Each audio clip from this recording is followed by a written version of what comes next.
Welcome to the Junior High Humanities Podcast, where our students dive deep into the heart of what it means to be fully human. Every episode is a student-driven journey featuring their unique insights, reflections, and discoveries from their humanities assignments.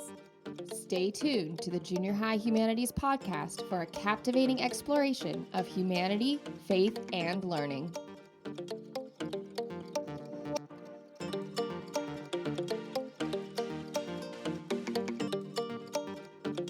What's up, ladies and gentlemen? This is Cole and Joel, and this is our Supreme Court Landmark Case Project. This case is called the Brown versus Board of Education. I'm going to give you a quick background on the case. So this case did not start, but was known in 1951. A public school did not allow Oliver Brown's daughter to enroll in a school and made her go somewhere else. The Brown family, along with 12 other families, filed a class action lawsuit.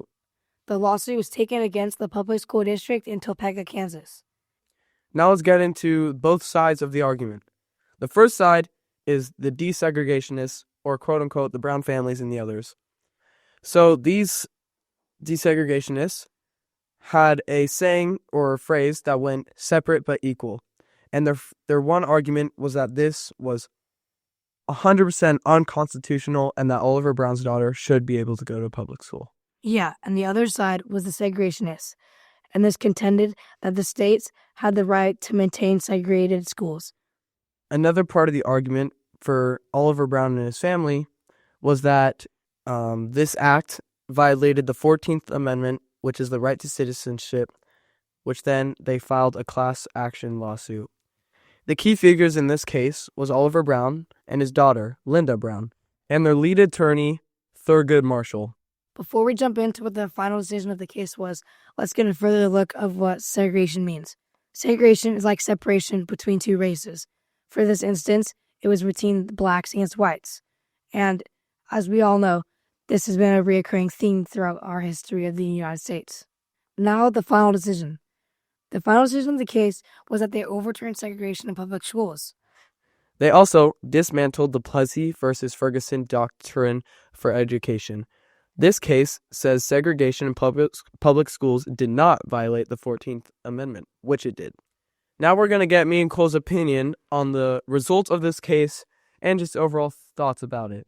So, first off, my thoughts on this was I totally agree with the Supreme Court, and I think everyone should totally get their free will to get a free education if they go to public school.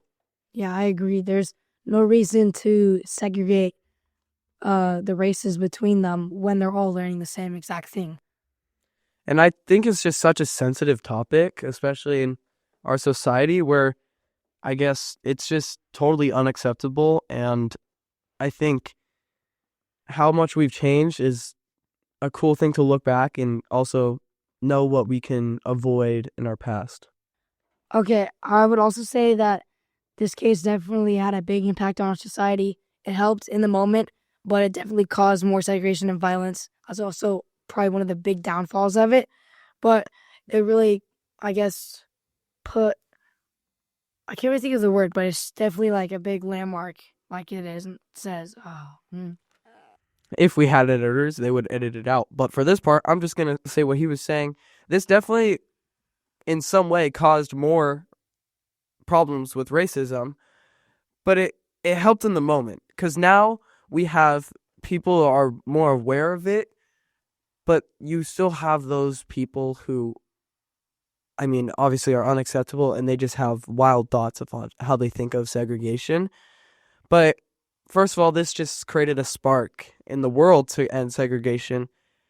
And the big problem, I would say, is that it created mass resistance that now continues to this day. And there is difficulty finding a solution. Yeah, blacks are still segregated today.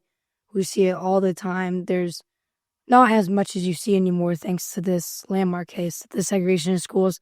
But you definitely see it. There's comments and jokes, and people do it for jokes, and it's not the best way to be doing a joke at all. You don't want to be putting someone down to make others laugh.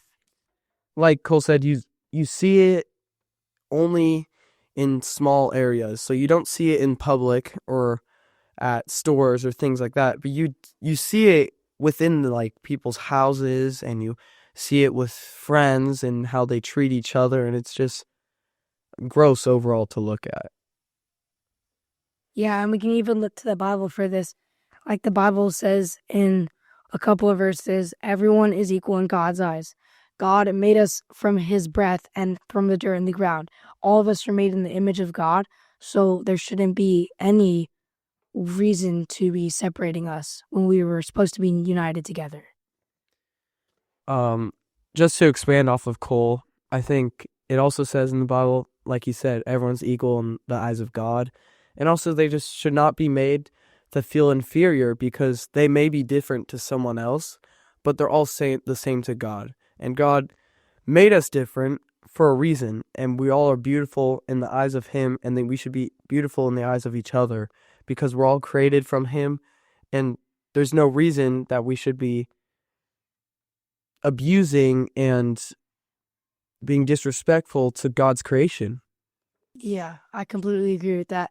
Also, as Joel was saying, as he started that, I kind of come back to where, yeah, God created all of us differently, and was thinking, like, if everyone was created the same, there wouldn't be diversity.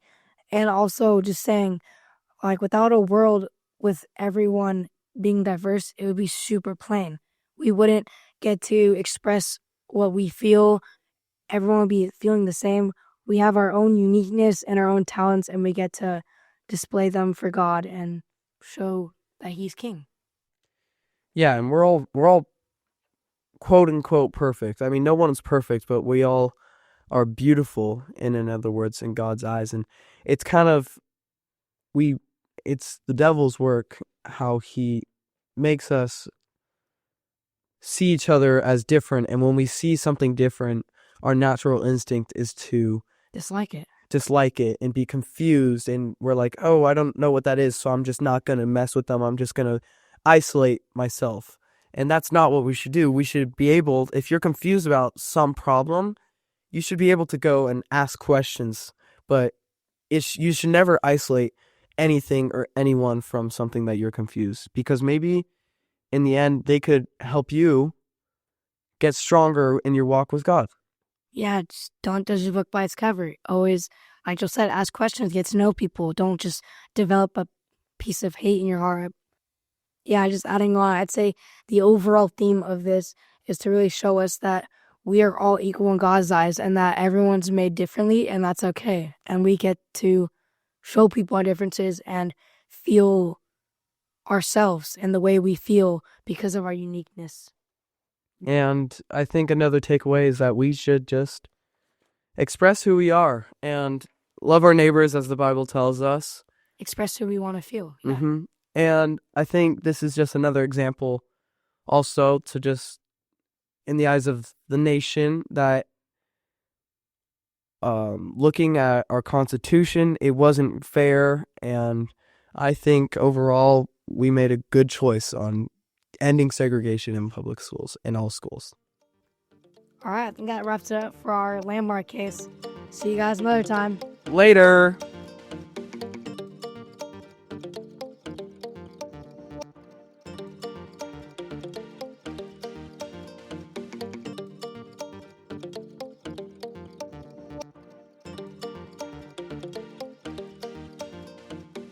This episode has been a production of the Capistrano Valley Christian Schools Podcast Network. Capistrano Valley Christian Schools is a Christian JK-12 school in San Juan Capistrano, California. Be sure to check out, subscribe to, and leave a review of this show and the other shows on our network on your podcast player of choice. Doing so supports the school community in a multitude of ways. For more information about the CVCS Podcast Network or any of our other shows, check out cvcs.org or email podcasts@cvcs.org. On behalf of the whole network, this is Mr. Jasper saying thank you again for listening and stay tuned for more.